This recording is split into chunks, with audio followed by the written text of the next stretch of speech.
Hello, winners! How are you guys doing out there? I am coming to you live tonight to talk about habits to engineer a winning life, part 2. So we talked about how to master your habits last week, and we come to you live every Tuesday at 7:30. Brenda Underwood, Coach BU, who is, I am here. My breath is for, as Lisa Nichols would say. My breath is for the woman who is working in corporate, who's in leadership, and she's tired of working the grind of that job. I am your breakthrough strategist to help you break through the glass ceilings, help you break through the doors of entrepreneurship, help you unlock those golden to help you unlock those golden handcuffs of entrepreneurship. That's what my breath is for. That is what I am here to do. And so I am coming to you in this series of goal achievement because so many people struggle with achieving their goals that I wanted to do something that was going to be able to empower people to shift from where they are to where they want to be, to literally change the trajectory of their future for the better. That is the entire purpose of the existence of Breakthrough for Life. So with no further ado, let's get right into it. And I had told you guys that I was going to come and I was going to teach more of a lesson today. And so in teaching that lesson, I hope I should be live on all platforms. So Instagram, Facebook, YouTube, a couple of different places on Facebook that I'm going live. And so I hope that you guys can all see and hear me. I'm double checking to make sure I am live on Instagram, which has been a major chore. And so we are live today to talk about the habit cycle. So many of you guys are very familiar with the 2 books out that talk about habits, Atomic Habits and The Power of Habit by Charles Duhigg. And so I want to share with you guys some truths from that, but I also want to share with you how you hack your habits. Anybody want to know how to hack a habit? If you want to know how to hack a habit, please drop it in the comments.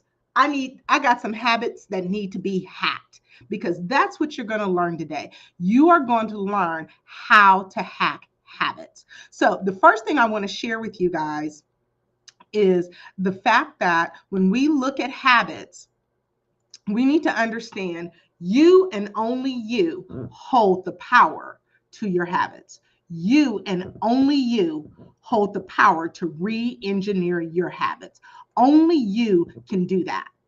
Only you can re-engineer your habits. No one can do it for you. A coach can't do it for you. A leader can't do it for you. A mentor can't do it for you. You have to take control of your habits. But the beauty is, since habits control over 70% of our lives, if we learn how to really dig in deep to our habits, know how they're triggered, then we will be able to literally re-engineer our entire lives based on literally understanding how habits are engineered. So we talked about in our last week, we talked about it takes 21 days to break a habit, 21 days to seed a new habit, and 21 days to root a new habit until it is autopilot. And that's where we want to get. We want to get to the place where our habits are autopilot. So when we begin to look at understanding the power of having habits on autopilot, then we are able to see us change our habits and be able to create the results we want in our lives. We talked in last week's live about how belief creates behavior and your behavior creates a result. So if there's a result that you're getting in your life that you don't want to get, then simply change your habits. You can literally look at the results you're getting. I'm gaining a lot of weight. What is my behavior? I eat too much. I'm not honoring my food when I'm eating. Then you can literally know that behavior, know where to hack that behavior. So then you can change your belief about eating and start honoring your full. So the moment you get full, no matter how good it is, no matter what's going on with it, you can come back and say, hey, I'm going to honor my full. The moment I'm full, I'm going to stop eating. You changed your belief, your behavior begins to change, and then guess what? Your end result also changes. So with that being said, I want to take you guys to another quote that I really think once we get this quote in our head, we can fully understand the power of knowing how to engineer our habits. That is a powerful tool. So when we look at engineering our habits, we must remember this. And I said this quote last week, but I'm going to say it again now that I have the slide. Habits are safer than rules. You don't have to. Habits are safer than rules. You don't have to watch them, and you don't have to keep them. They keep you. So rules are something that you constantly have to keep reminding yourself of. Rules are something that you constantly have to use willpower to exhort the consistency that you need. But since changing the trajectory of your life comes from you having good consistency, creating habits that keep you helps you get the advantage on goal achievement. Do you hear me, beloved? This literally gives you the advantage on goal achievement when you understand that your habits become autopilot, then you don't have to use willpower anymore to keep them. And so I want to share with you something that is very familiar to most people. It is very familiar. And you guys have seen it before if you've read the books. It's very common, but it's called the habit cycle. And so in the habit cycle, you're going to have an experience in the habit cycle where you are going to need to identify what triggers a particular behavior. So when you are able to identify a particular behavior with your habits, what triggers it, then you are able to begin the re-engineering process. So first, let's just talk about how do the blocks in habit forming, how are they created? And so here we go. So you should be able to see my screen. And let's make sure that that's rendering properly for you guys. Okay, hopefully you can see it and it is rendering properly for you. And so in here, you guys are seeing what is considered the habit cycle. And so all habits start with a trigger. So it's easy to identify the behavior of a habit. You know, the behavior of a habit is the autopilot routine behavior. It simply kicks in without you thinking about it. Anybody wants them simply kick in without you thinking about it? Anybody wants something that's going to help them stay on track on autopilot and not have to go and utilize willpower every time you're trying to establish a habit. So there's the trigger. Trigger is what triggers the behavior. This is usually harder to identify. What triggers a behavior is something that you're going to have to stop and you're going to have to be self-aware. You're going to have to analyze. Let me see how that's coming across. Okay. So you're going to have to analyze your behaviors. You're going to have to stop and say, okay, what am I doing? I know what the behavior is I want to change, but what am I doing right before that behavior? Do I have a negative thought? Am I emotionally eating? Am I emotionally spending? You know, is it my thought life is crazy, or is it every time I have a meal, I feel like I need to have a dessert? Okay. So what is triggering the behavior? Then we have what is called the reward. The reward for the behavior. What we reward, we repeat, even if it is temporary, is a temporary reward that sabotages our long-term goals. So even if the reward is a temporary satisfaction but sabotages our long-term goals, we want to take a look at that. Why? What is the benefit of this action? Like if we take, for instance, procrastination. we take procrastination, for instance. And procrastination, if procrastination was a person, procrastination would feel like they are your hero. If procrastination could show up in a room, it would say, "Why are you guys all mad at me? I am here to help you.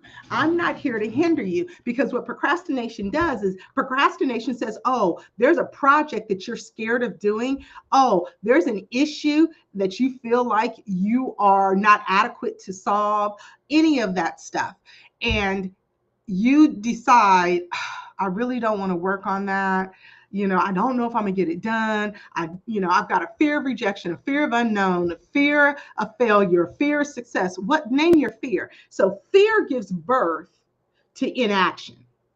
And so when you are fearful, then procrastination shows up and says, "Well, let's get distracted. Let's check and see what's going on our phone." And once we go to our phone, we can call it a wrap, because you may go to your phone to check a text message, and then you see a ping from TikTok, and then you get into watching TikTok, and then you're over in Instagram, and you want to check your LinkedIn and your Facebook, and then it's 30 minutes later. And procrastination has given birth to reducing the overwhelm for you momentarily. We're talking about temporary rewards. Momentarily, procrastination has given you enough distraction to decrease the pressure you were feeling for whatever item or project you were going to go do. And now it has taken you into a world of distraction.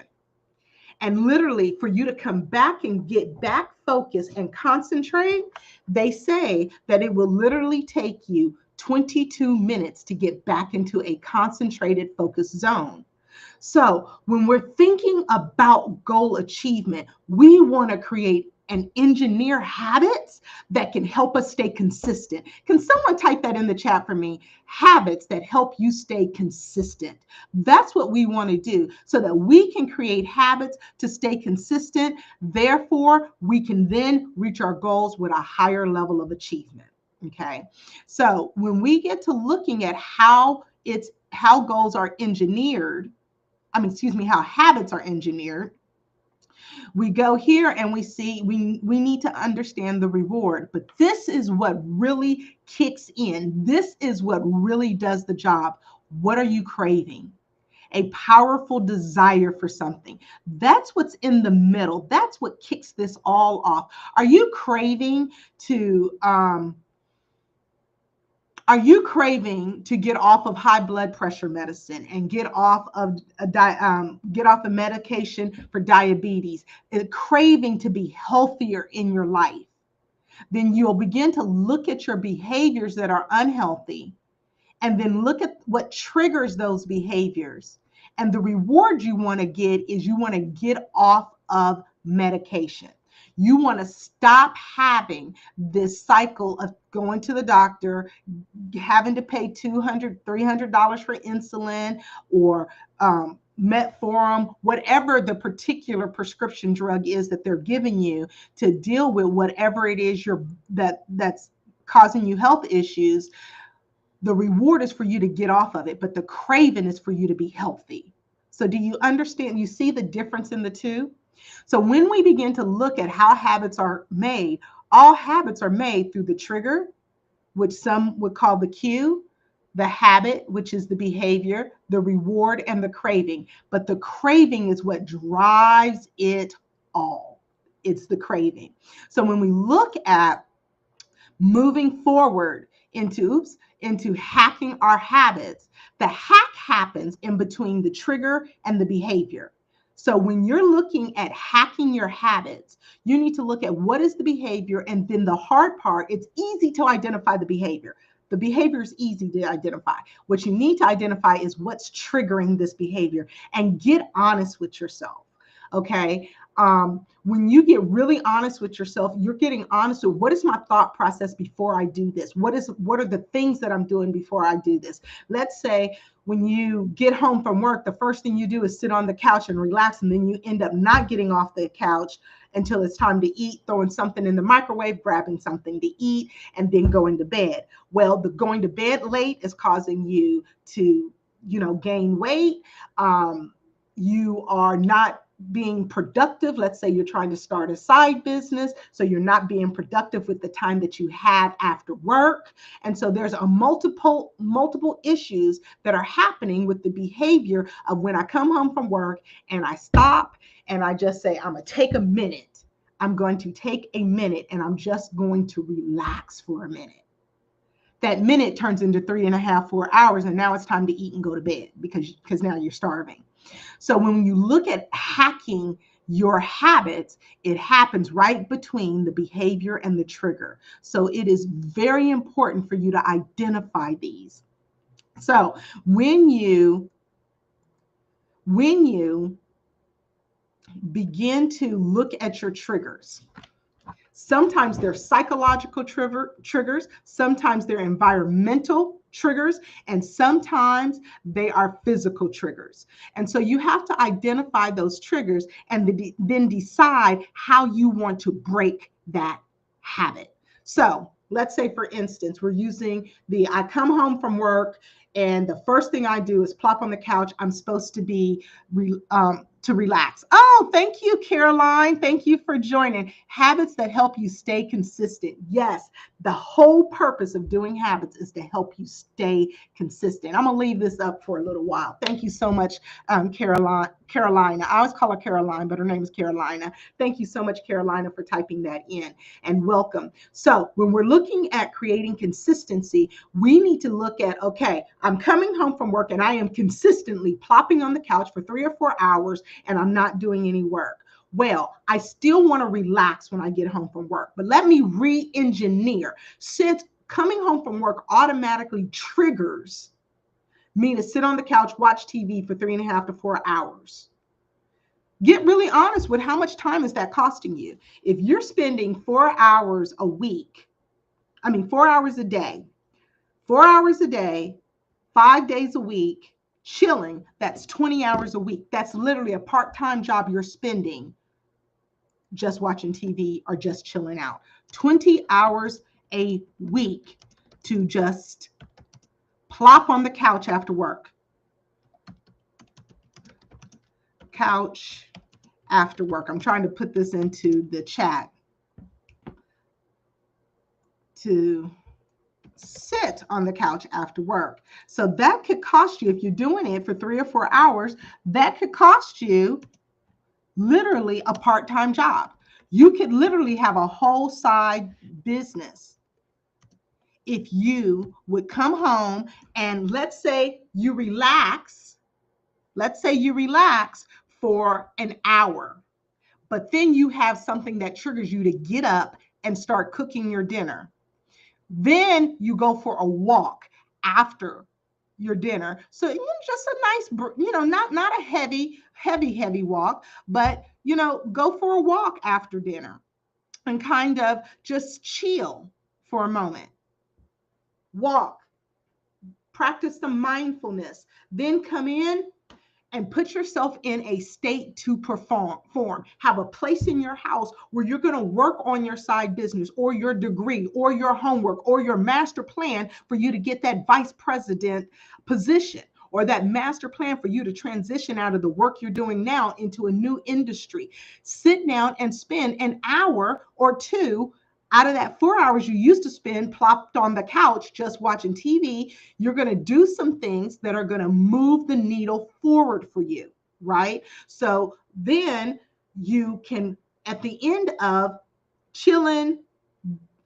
at the end of working on your business or working on a plan to achieve your goals for an hour, then you give yourself an hour of guilt-free playtime. You've earned it. You came home, you cooked, you chilled for a little bit, for an hour. We're only taking out of the 4 hours you were chilling, we're taking 2 of those and making them productive, still giving you guilt-free playtime. So 1 hour you came home from work, you just chilled, you watched TV, let an alarm go off, let something go off like a buzzer, or maybe you threw something in the oven that takes an hour to cook.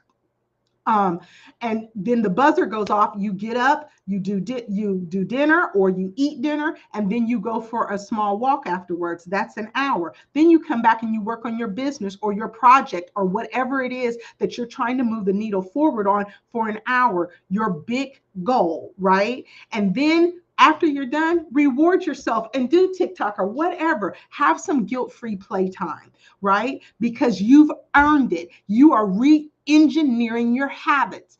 If that resonates with you, somebody put into the chat, that resonates with me.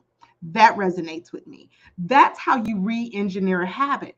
I'm not telling you to get rid of every single thing you do. No, just find the things that where you are siphoning time from your 24 hours. You have 8 hours to work, 8 hours to sleep, and 8 hours to live life.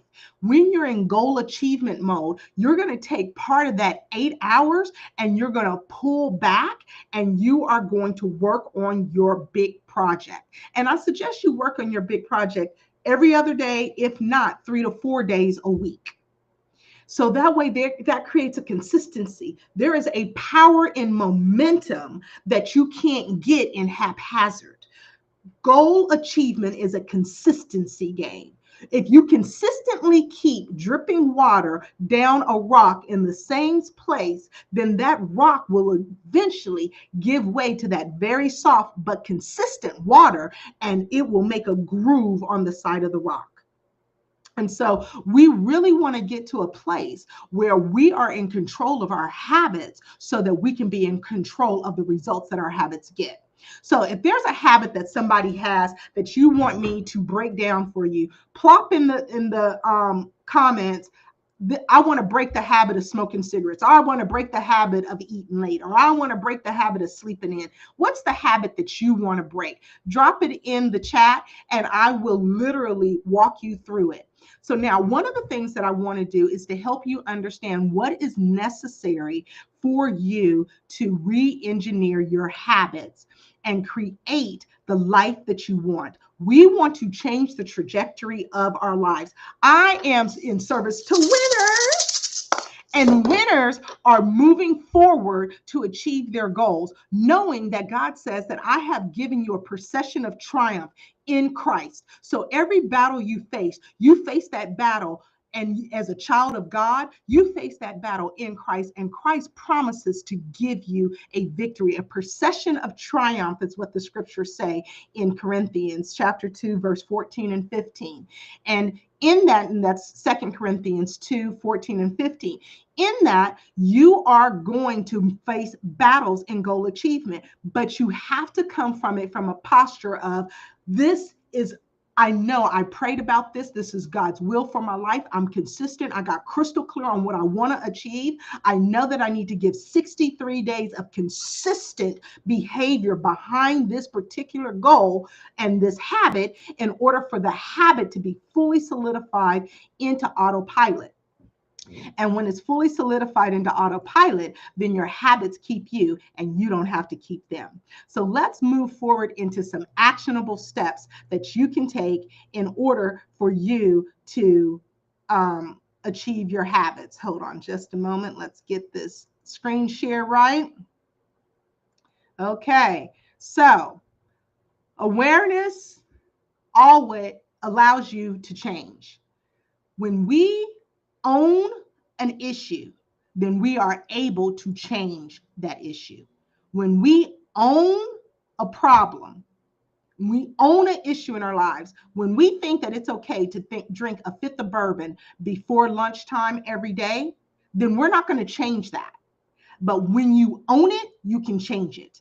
When you own it, you can change it. So that's why self-awareness is so powerful. It's half of the game, y'all.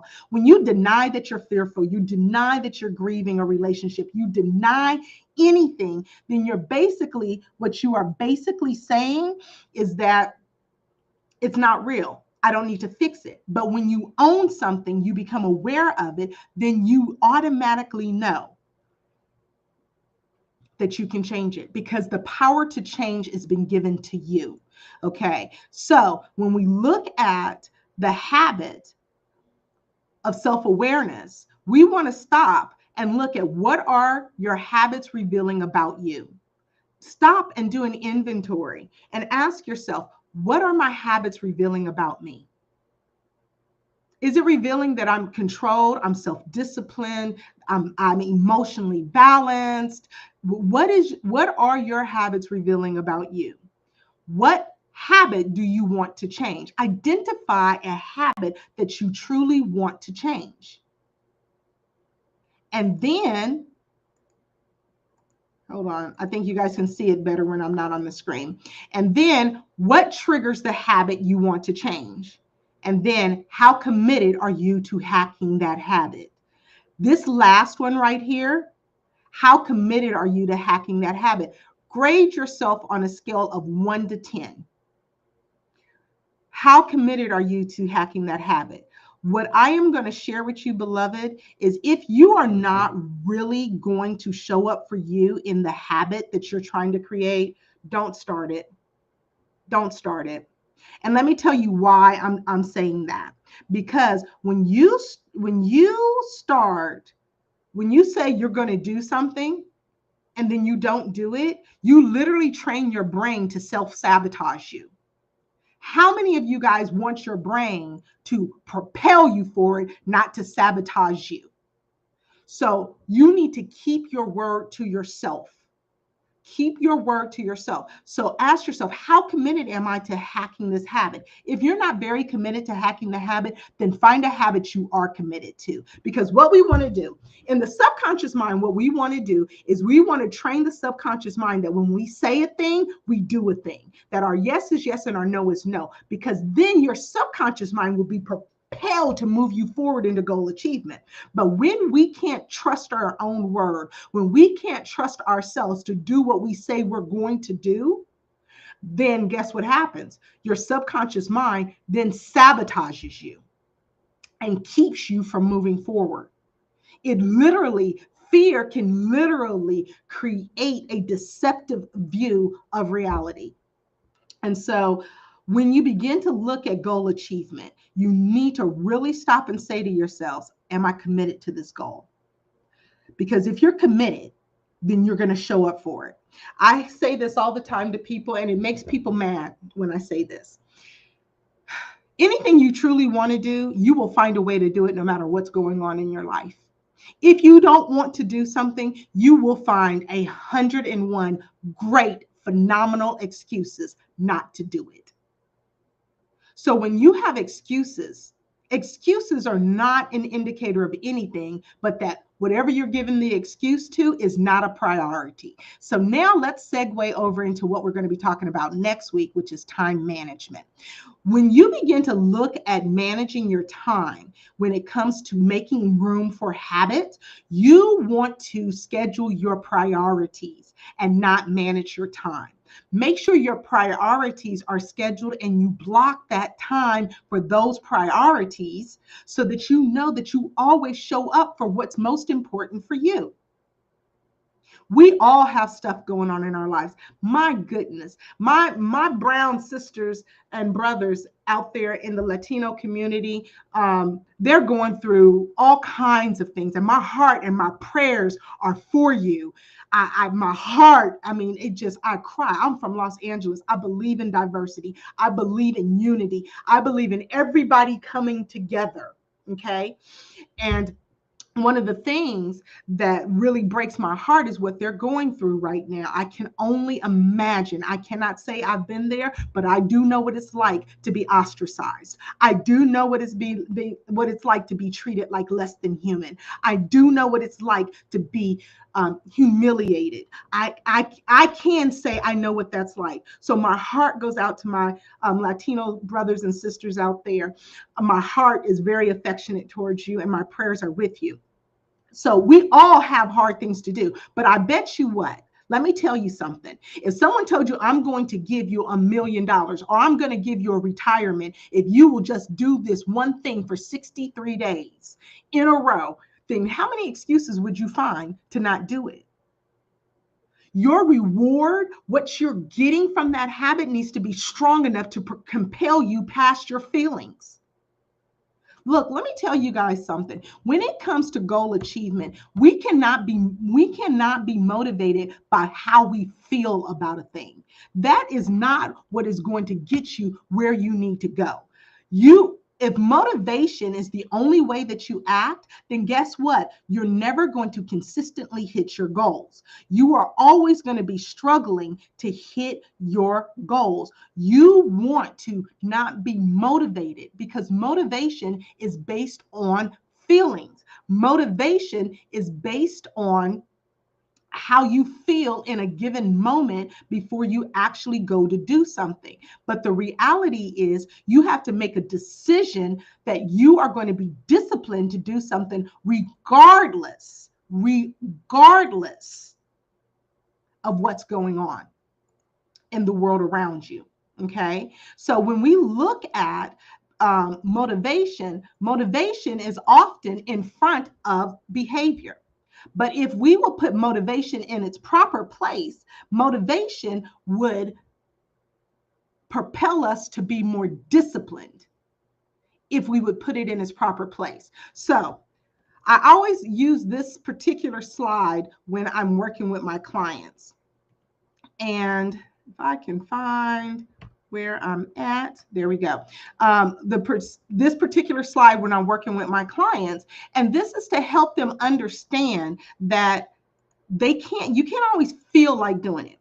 And I always like to use my son in this scenario because he went off to college during COVID and he gained a little bit of weight. Everybody did during COVID, didn't we? And in that gaining the weight, he came back and he said, look, Ma, I cannot change how tall I am, but I can change how fit I am. And he got very disciplined. Nothing interrupts this child's breakout. He is going to work out. And if mama come and say, I need you to come get the groceries out the car, this child is so stinking disciplined. He like, it can't wait 20 minutes. And I'm looking at him like, now, had I said that to my mama, I wouldn't have no front teeth. But no, it can't wait. Come help your mama get these groceries out the car because I got stretch marks for you. My body ain't never going to be the same to give birth to you. So you can come help me get these groceries out the car, bruh. And so, you know, he'll thump and he'll come and do it. My son is very respectful. He will come and do it. But I wanted to give that example as he doesn't let nothing interrupt his workout. And because I know this, if I'm going to the grocery store, I'll text him and be like, are you working out? And if he says yes, then I'll be like, okay, just letting you know, I'm going to be home in 30 minutes and I'm going to want you. So because he is so adamant about his discipline, I respect that and I work around it. Now, at first I was like, look, you got a black mama and we believe in laying hands and our laying hands ain't to heal you. But I have learned to respect my son in his adult years that I can't be laying hands on him like I did when he was 12. Okay. So I'm talking about being disciplined because when we will put discipline in its proper place, then we will be able to reach our goals on a more consistent basis. So I want to share with you guys a different slide. And so I'm hoping that this comes across properly. Okay, I think it did come across properly. Okay, so now we have, okay, so I like my little red laser. So now we have discipline, motivation, results, and action. This is the motivation cycle. So in the motivation cycle, when you begin to look at being motivated, we would typically put motivation before action. And since motivation is based on what? Motivation is based on feelings. So you can take a screenshot of this. Motivation is based on feelings, and feelings we know are fickle. Feelings are up and down. Feelings change, right? But then there's discipline.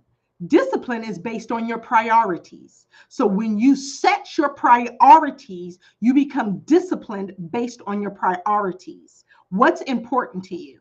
It's important for me to look presentable every time I come live. So my natural hair doesn't show up as beautiful as it is in person on screen. So literally, I walked in today with my natural hair. And literally, I had a wig sitting on my copier that I leave in the office. I had a whole conversation. Let me stop my screen share because I want you guys to get this. I had a whole conversation with one of the gentlemen who runs a CPA firm who sits right next door to me. I talk to all the entrepreneurs up here. I know all of them. All of them my friend. I got CPAs, attorneys, all of them. They all my friends, right? Because I've talked to everybody. And so we and him have a whole hour conversation, and my wig is sitting back on my copier. And when I walked away, when I looked around, I thought Dave probably thought this chick literally has her hair on the copier. I did, because it's important to me. It's a priority for me to show up in a aesthetically pleasing way. I am not saying that natural hair is not aesthetically pleasing. It is. It just does not show all of its glory in a live. So because it's a priority, I set up and I prepare for my priorities, right? We prepare to go to work. We prepare to buy a house. We prepare. So when you set something as a priority, then you will prepare for it differently than if it wasn't a priority. If it's not a priority, you'll find an excuse. If it is a priority, you'll find a way. Okay. So when we're going back to the share here. So discipline is based on priority. Motivation is based on feelings. Results are the byproduct of behavior and action, consistent behavior over a period of time. So we have this little thing here at the bottom. And this is what I call the motivation cycle.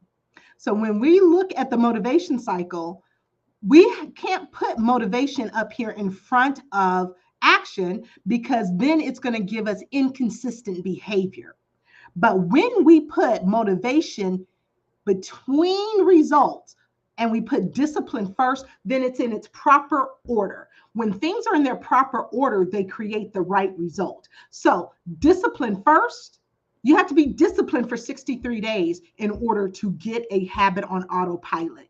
You need to be disciplined in eating properly for a period of time. They say up to 8 weeks to start to even see a physical result in your body. So you're disciplined to take consistent action, which is the byproduct, which results are the byproduct of consistent action. And then you're motivated to stay disciplined. Motivation goes here, not here.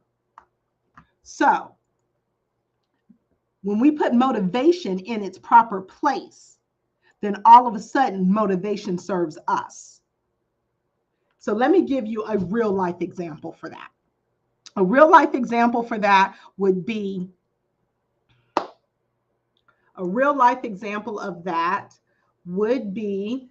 okay, motivation. I want to lose weight. I need to lose 50 pounds because my knees are hurting me. And so you guys go Google this.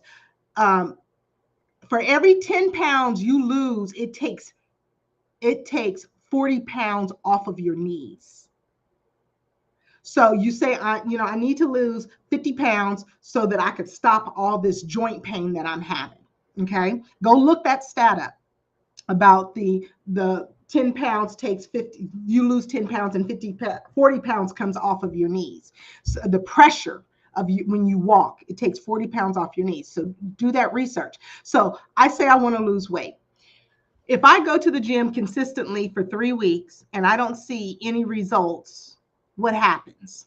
I stopped going to the gym, right? Because I didn't see any results. So because I didn't see any results, I lost motivation to be disciplined.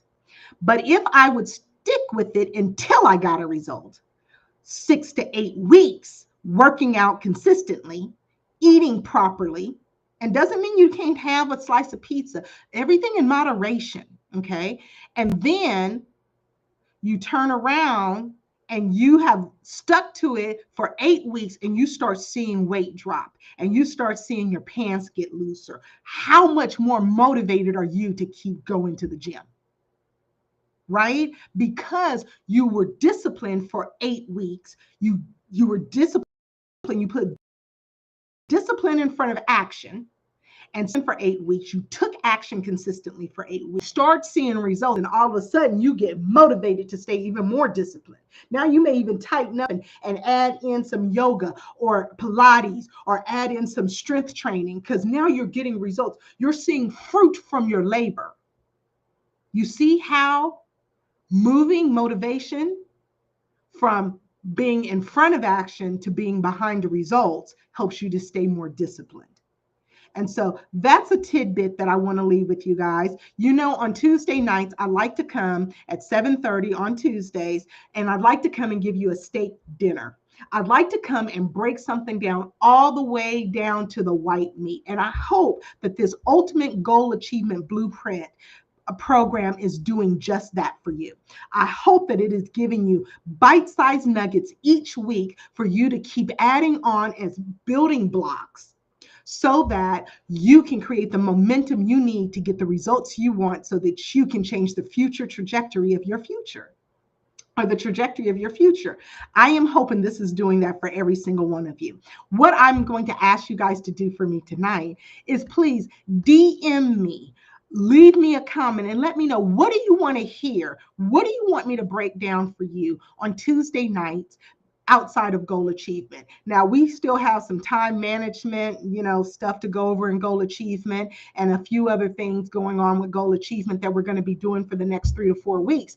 But in the meantime, I can be working on the next thing. So what do you want to hear about next? Is it career moves? Is it I want to quit my job? Is it I hate my job and I need to move into another industry? Is it I want to launch my side business? Because as many of you guys know, I am a dual certified business life coach. 2 separate institutions I went to get certification. So not only can I help you balance your budget, I can help you balance hearts.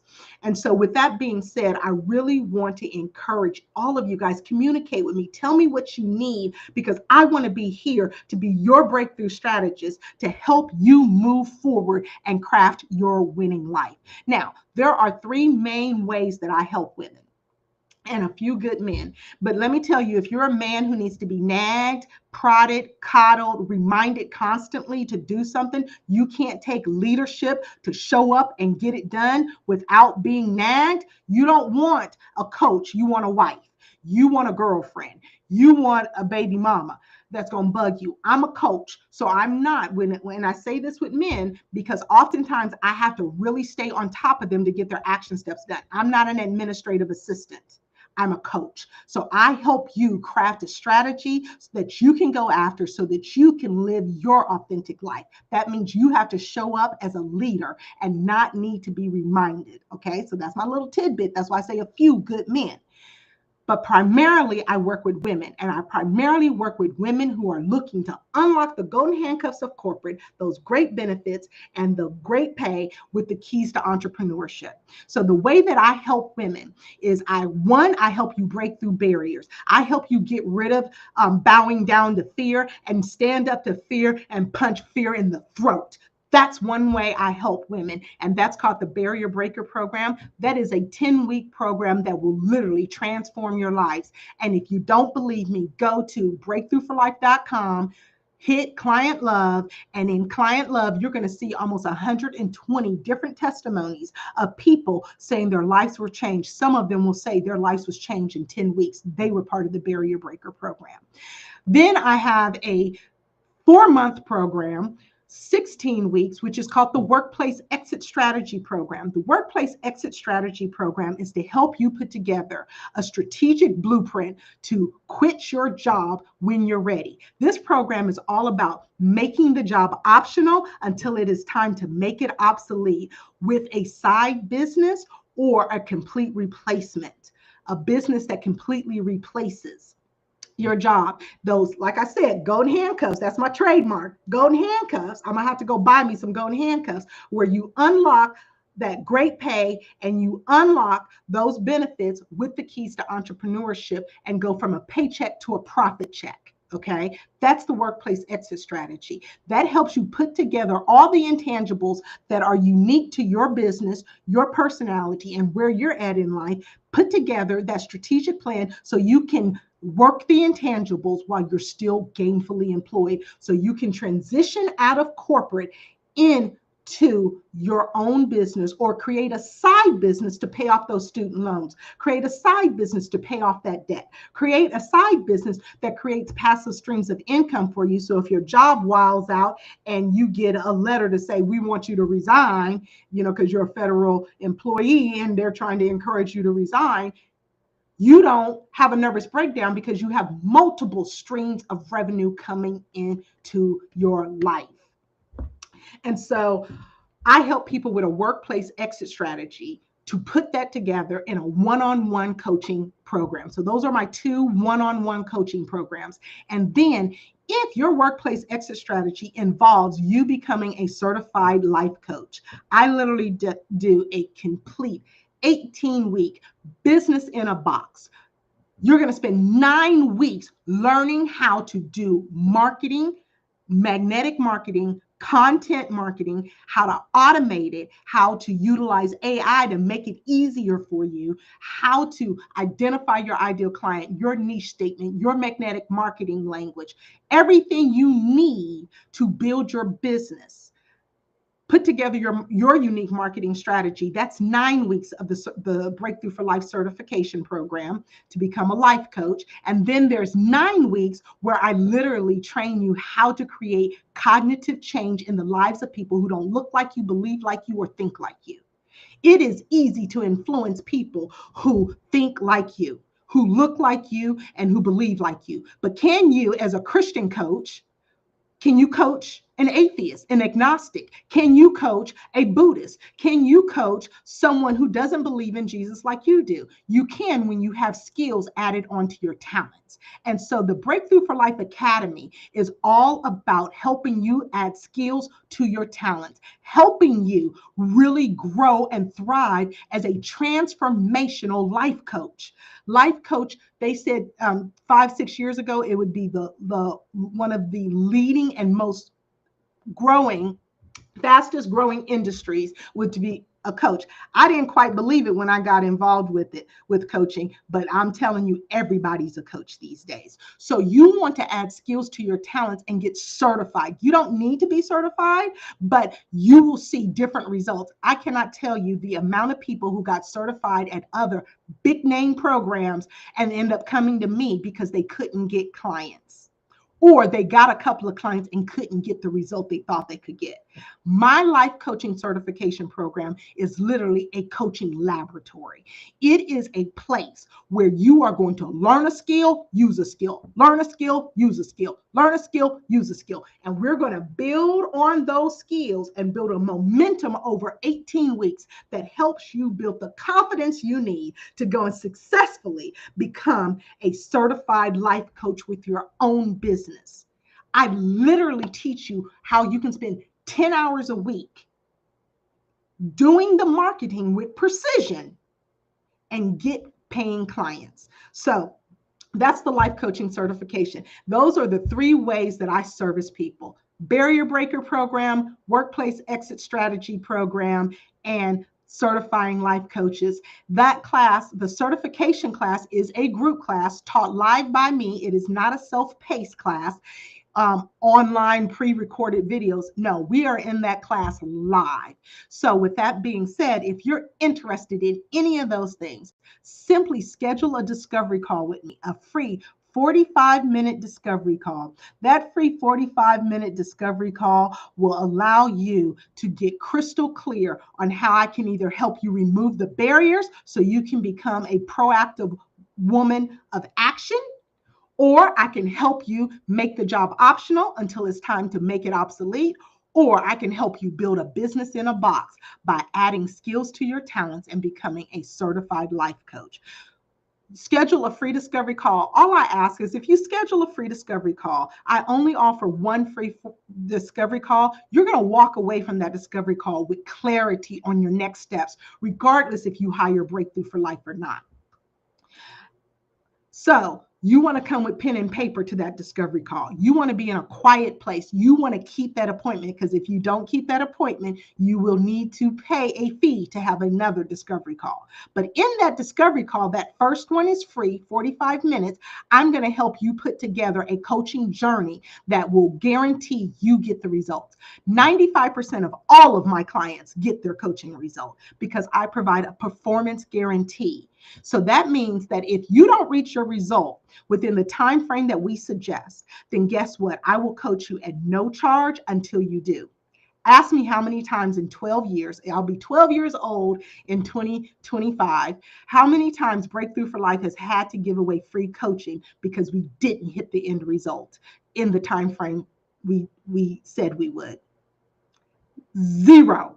I have never had to give away the performance guarantee. Why? Because I promote what the results that I know I can get. I don't promote results that only 5 or 10% of my clients get. So if you need to break through barriers, I'm your girl. If you want to make that job optional and you're ready to put together that workplace exit strategy, I'm your girl.